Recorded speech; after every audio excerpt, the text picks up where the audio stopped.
अब उनकी जिंदगी वीरान कर दिया उस जज ने। एक शराब की एक ही क्वार्टर थी, वो ससुर लौंडे ने तोड़ दिया और 50,000 रुपये वो बुढ़े ने जाकर जमींदार को दे दिया। चल आप उनके पास कुछ नहीं है, बड़ी मुश्किल से वो बुढ़ा साला ये जमीन के कागज सिरहाने पे रख के सोता था। अब ये चलता हूँ, ये कागज उसे लौटा कर लाला को पैसे वापस लूंगा और चलकर नेवरा ठेके पर जम के दारू पीऊंगा, मुर्गा खाऊंगा।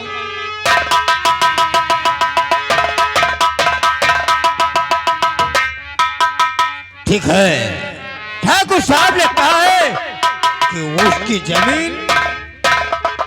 कौन शिवा तुम? ओ लाला जी।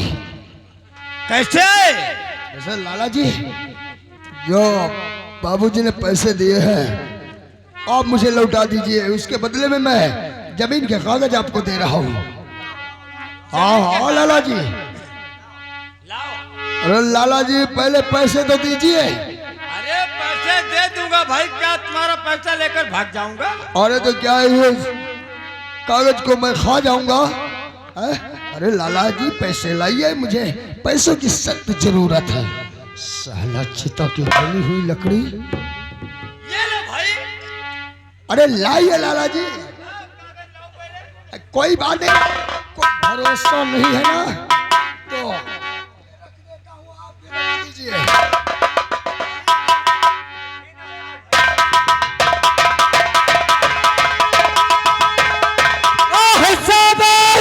बेटा बहुत खुश हुआ, वह शाबाश।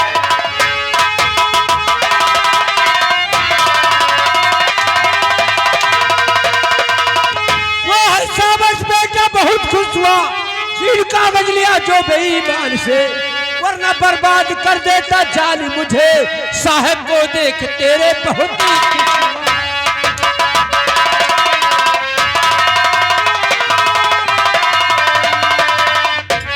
हे भगवान, कैसन जमाना आएगा भैया, दिन दहाड़े चोरी। अरे बाबूजी, ये कागज मैं तो अपने तकिया के नीचे रखकर सो रहा था, न मालूम कब चुरा लिया साला। अरे ये तो अच्छा हुआ तुम छीन लिया, वरना मुझे फिर से कर्जदार बना देता। हाँ बाबूजी, ये कोई बात नहीं, इसे मैं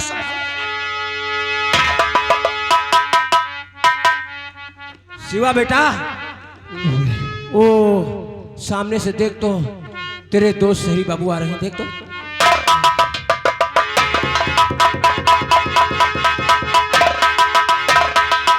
सहरी बाबू आपको मेरा राम राम और भले वक्त पर आ गए, तुम्हें खुशी रखे घर से। बाबूजी, आज आपको इतना खुश देखकर मैं बहुत खुश हूं। आज मैं बहुत खुश हूँ, आपकी बदौलत। आप बहुत दयावान हैं, आपके दया करने से मेरा बेटा शिवा भी आ गया और मेरी सारी जमीन भी छूट गई। और भैया अब तो हमारी बीमारी भी दूर हो गई, तो दवा खाए को जरूरत नहीं ना। भगवान करे आप हमेशा तंदुरुस्त रहें, ठीक रहें। अब इस खुशी में एक खुशी और सुनाने आया हूं मैं। अच्छा, जैसा कि आप जानते हैं कि मेरी बहन राधा के आंखों में रोशनी नहीं है। हाँ, रोशनी नहीं। और ये इस बेवकूफ की प्रतिज्ञा थी कि मैं अपनी बहन की आंखों में रोशनी लाऊंगा। हाँ, हाँ, शिवा की। हाँ। मेरा एक दोस्त जो मेरे बचपन का साथी है, मेरा क्लास फेलो भी रहा हो, आज ईश्वर की दया से वो आंखों का बहुत बड़ा डॉक्टर बन गया है। हाँ। यहां तक कि सार्जन बनकर पीजीआई चंडीगढ़ में है वो। जब मुझे खबर मिली तो मैंने उसे फोन से कांटेक्ट किया, बताया बहन राधा के बारे में। उसने कहा कि भाई साहब अपनी बहन को लाइए, और मैं विश्वास दिलाता हूं आपको कि मैं पूरी कोशिश करूंगा कि आपकी बहन की आंखों का ऑपरेशन हो जाएगा, रोशनी भी आ जाएगी। अगर आपको मुझ पर भरोसा हो तो आप राधा बहन को तैयार करवा दीजिए, मैं आज ही शाम को पीजीआई चंडीगढ़ ले जाऊंगा उसे। बेटा, भले तुम हमारे सगे बेटे नहीं हो, लेकिन धर्म के बेटे तुम तो हो। मैं तुम पर भरोसा कैसे नहीं करूंगा। अगर तुम इस गरीब परिवार को सहारा ना देते तो शायद आज हम सब भीख मांगते बस्ती बस्ती में। ये सब कह के आप मुझे शर्मिंदा कर रहे हैं। एक तरफ बेटा कहते हैं, दूसरी तरफ एहसान जनाते हैं। अच्छा, मैं राधा बिटिया को तैयार करता हूँ और तुम दोनों आपस में बातें करो। जी, जी। सुबह सुबह चंडीगढ़ लेकर। जी लेकिन बेटा एक बात कहूंगा, बोलो। इतना पैसा कहाँ से आएगा जो मेरी बेटी राधा के आंखों का ऑपरेशन होगा और आप चंडीगढ़ लेकर जाएंगे? बाबूजी, आप मुझे बेटा भी कहते हैं और फिर पैसे की चिंता भी करते हैं। राधा मेरी बहन है, आप पैसों का टेंशन छोड़ दीजिए। डॉक्टर मेरा बहुत बड़ा दोस्त है और खासतौर से पैसे कुछ खास लगेंगे भी नहीं, और लगा भी अगर तो राधा बहन के लिए उसके बराबर पैसे लगा दूंगा मैं। आप उसे तैयार करवा दीजिए बस। ठीक है बेटा। शिवा,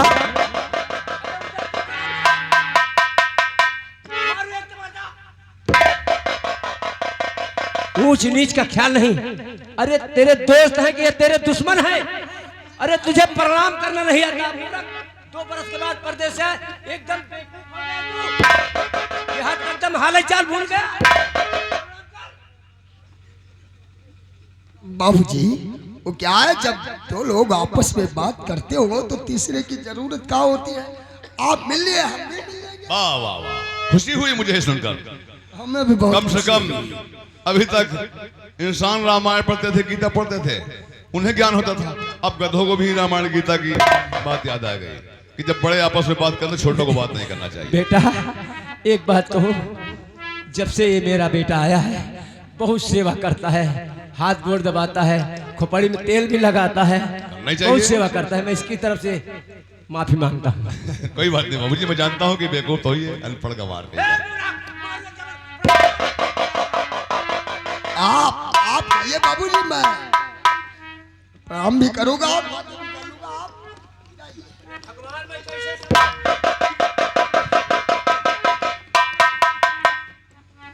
वाह, आओ मिस्टर शंकर, क्या हाल चाल है, कैसे हैं आप? मैं ठीक हूँ, आप ठीक हैं? बड़े खुश नजर आ अरे रहे हैं। आप ऐसे जंजाल में मुझे लाकर फंसा दिया। अरे जब मुजरिम को सजा सुनाते हैं तो एक फंदा तैयार होता है, एक फंदा, और यहाँ हमारे लिए 5-5 फंदे तैयार हो गए। क्यों, कोई प्रॉब्लम है क्या? प्रॉब्लम बहुत है लेकिन वो बताऊंगा नहीं। अरे सबसे बड़ी प्रॉब्लम ये हो गई, जब से मैं आया हूँ ना तो साला मुर्गा खाने को मिलता है, ना मन पसंद दारू पीने को मिलता है। आपने बहुत एहसान किया, आपके चरण साला पेटू बहेगा, मुर्गा नहीं मिलता खाने का, मीट नहीं मिलता खाने का। अरे बेवकूफ, ये तेरी गुंडागर्दी की दुनिया नहीं है, ये गरीब किसान का बेघर है। यहाँ कभी रूखा मिलेगा, कभी सूखा मिलेगा। तूने सुना नहीं? अरे नादां, अरे पागल, इसी का नाम दुनिया है। कभी रुख है, कभी सुख है, कभी अंजाम दुनिया है। अब तू शंकर नहीं, एक किसान का बेटा शिवा है बेटे। हाँ साहब, आज तक मुझे बाप, बहन, भाई, बाप का प्यार नहीं मिला, दोस्त का प्यार नहीं मिला। इस प्यार से मैं वंचित रहा, दूर रहा, हमेशा खून खराबा किया। जब भी नजर आया तो एक दोस्त भी अगर दोस्ती करना चाहा तो मुझे दुश्मन नजर आया। जब से इस परिवार में आया देखा कि जब साहब इसमें जितने सदस्य हैं हर एक सदस्य जख्मी है, और इन जख्मों का मरहम सिर्फ उनका बेटा है। और इनका इतना प्यार मुझे मिला है कि मैं सब कुछ भूल गया। साहब मेरी मदद कीजिए, मैं शिवा बनकर जीना चाहता हूँ, इस परिवार में रहना चाहता हूँ। मैं शंकर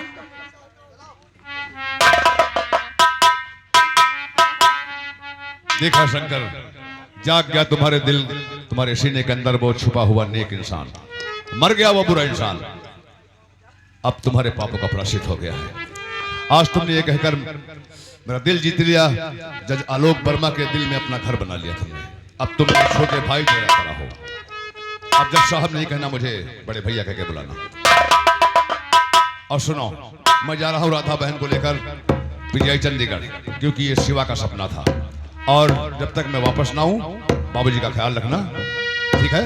मैं कहीं छोड़कर नहीं जाऊंगा, कहीं नहीं जाऊंगा, और बाबूजी की सेवा करूंगा। शंकर नहीं, शिवा बनकर। और आज के बाद समझ लो, शंकर मर गया, जीवित है तो आज एक शिवा है। Thank you. राम प्रसाद का बेटा।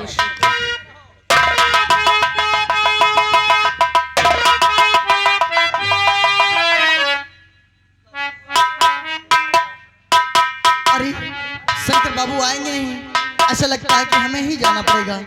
लेकिन मेरे तो समझ में नहीं आ रहा कि मैं कहाँ उनको ढूंढूं। ठीक है, ढूंढने के लिए चलती हूँ। वो जब याद आए बहुत याद आए,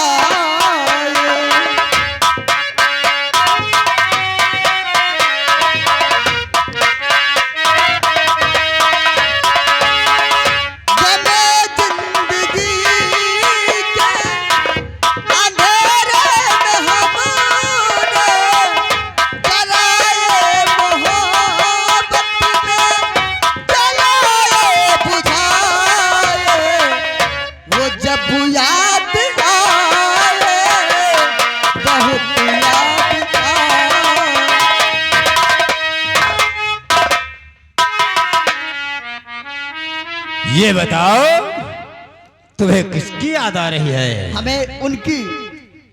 यानी कुछ तुम्हारा खो गया है? नहीं, खोने का, जिनको मैं चाहती हूँ उनकी याद आ रही है।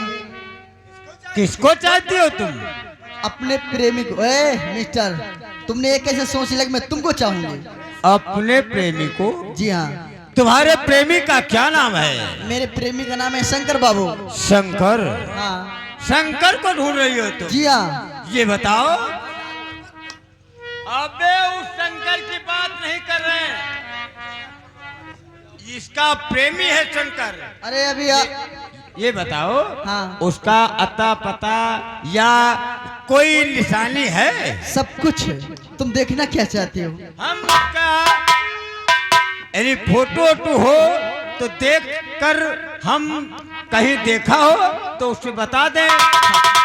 इसीलिए तो मैं आई हूँ यहाँ। लो देखो, यही मेरे प्रेमी का फोटो है। अब देखकर बताइएगा, क्या आपने कहीं देखा है?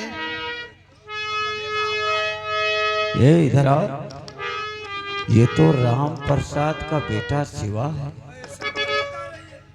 और ये शंकर बता रहे हैं। क्यों ना इसे ठाकुर साहब के पास ले चले?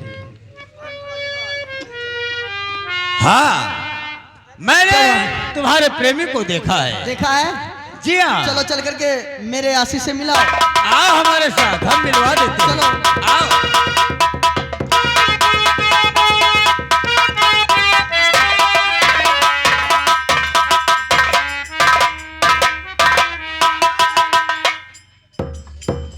ये देखिए लाला, हाँ, एक नजर इस फोटो पर डालिए और एक नजर इस लड़की पर डालिए। लाला कहिए। कहाँ से उठा लाई? तो बहुत कटीली नचनिया मालूम होता है। ठाकुर साहब, ये बंबई में रहती है, फेरन लवली लगाती है। और ये तस्वीर इसके प्रेमी का है, इसकी शंकर। शंकर? जी हाँ, इसका नहीं, प्रेमी नहीं। शंकर का। लाला, ये शंकर नहीं है। सुन मेरी बात। कहिए। लाला जी, ये तस्वीर तो शिवा की ही रही, शक इसमें कुछ नहीं। ये लड़की है इसकी प्रेम का, जो खुद ही कह रही, मतलब कि ये रही।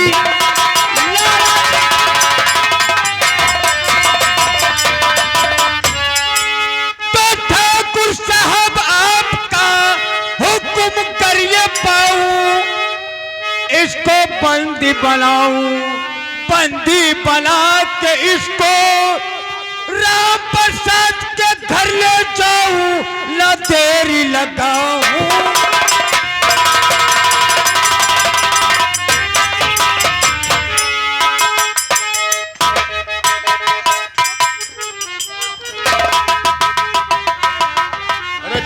इसी लड़की के जरिए राम प्रसाद की जमीन हमरे कब्जे में होगी।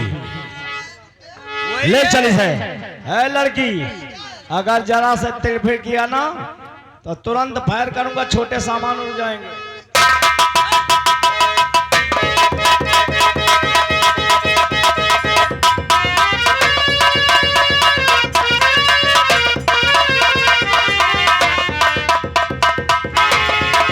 शिवा, बाबूजी शहरी बाबू आज के दिन आने के लिए कहे थे राधा बिटिया को लेकर।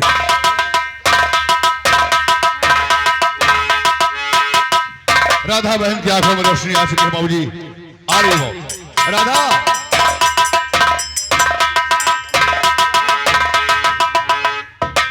बाबूजी अब मैं दे सकता।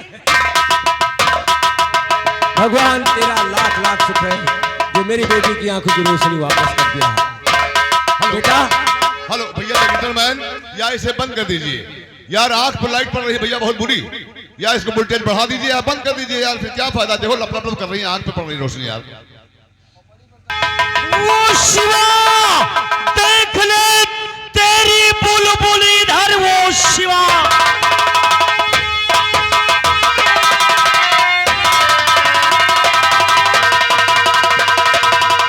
शिवा देख ले तेरी बुलबुल इधर, बाप से कह दे पैनामा कर दे मुझे, वरना मारू इसे जिंदा छोड़ू नहीं, और तू भी तड़पता न जा।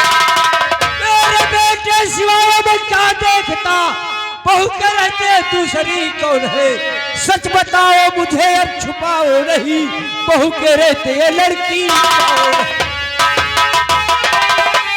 पिताजी नहीं फिक्र इसकी करो,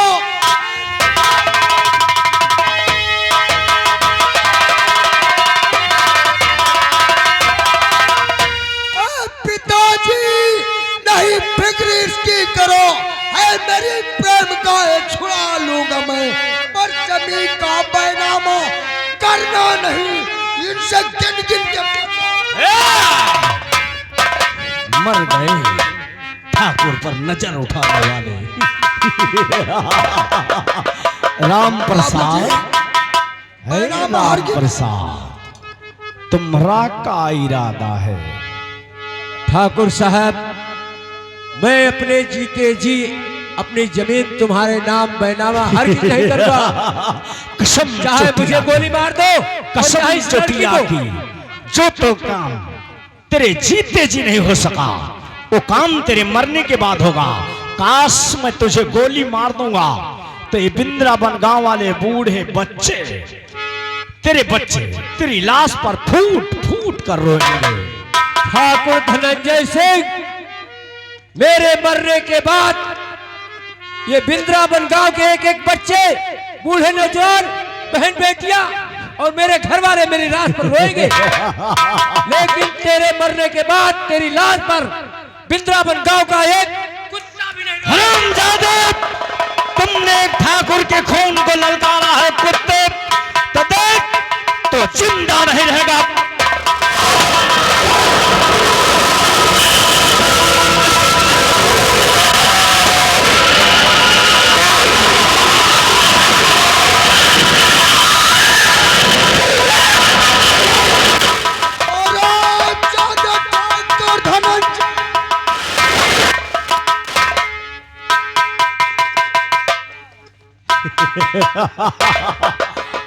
आंखों का गुस्सा नीचे, अगर आंखों का गुस्सा बाहर निकला तो कसम चुटिया की तुम्हारा नुकसान हो जाएगा। हम तुझे चंद मिनट के समय देते हैं, वो जमीन का कागजात लाकर हमें दे रहा या नहीं? कभी नहीं हो सकता, अगर ऐसा नहीं हुआ तुझे नहीं मिल सकता। हम तेरी चौखट पर चिराग जलाने वाला नहीं रखेंगे, खून की नदी बहा दूंगा, क्योंकि ठाकुर को ना सुनने की आदत नहीं है कुत्ते।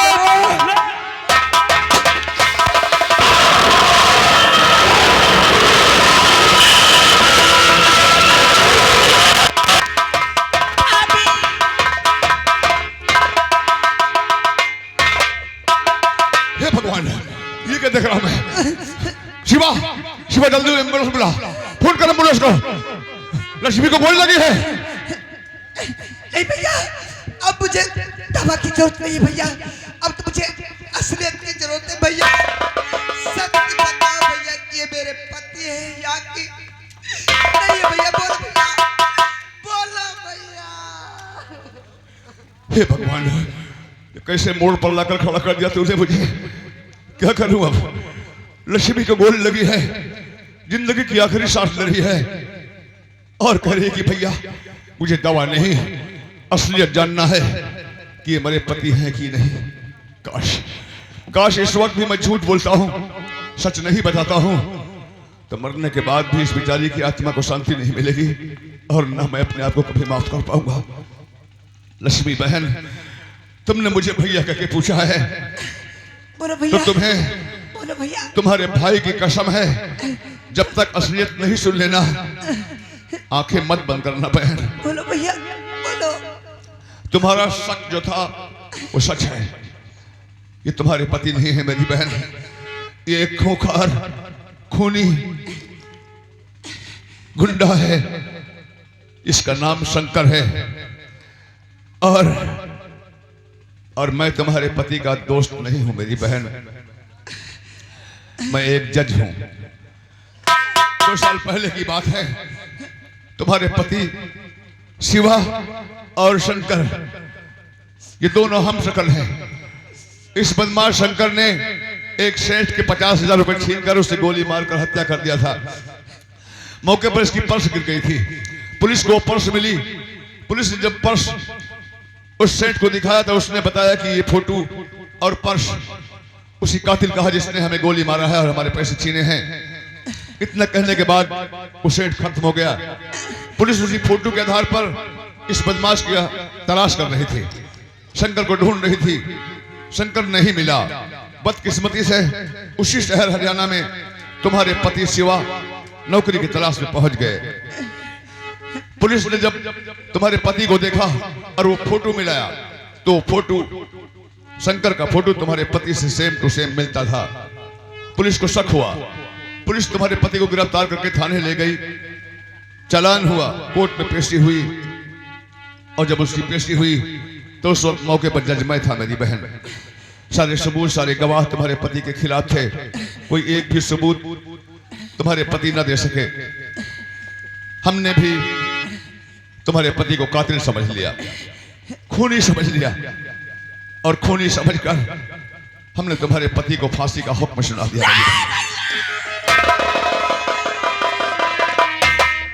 अब शिवा इस दुनिया में नहीं है मेरी बहन,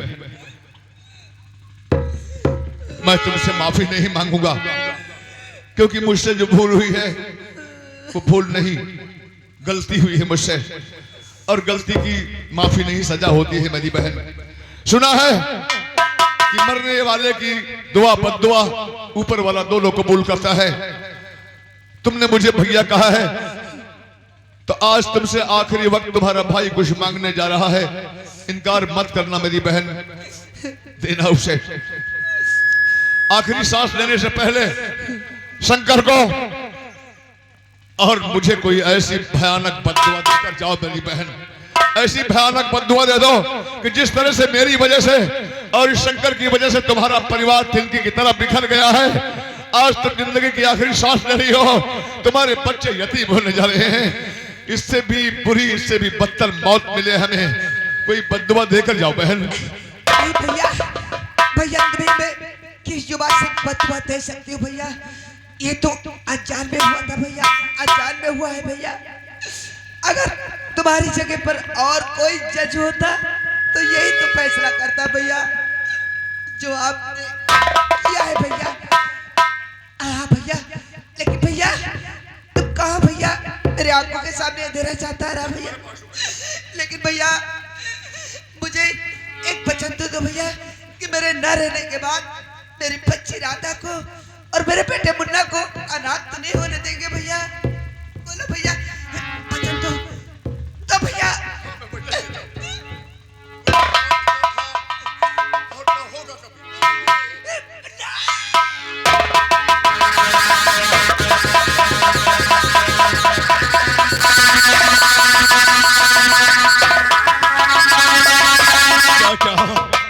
क्या मिला भगवान? इतनी छोटी सी खुशी तो नहीं मांगा था इस परिवार के लिए हमने। साहब, आपने मुझसे वचन मांगकर मेरे हाथ और पांव में ऐसी जंजीर डाल दिया था, उन जंजीरों से ऐसा जकड़ दिया था कि मैं उसका उल्लंघन न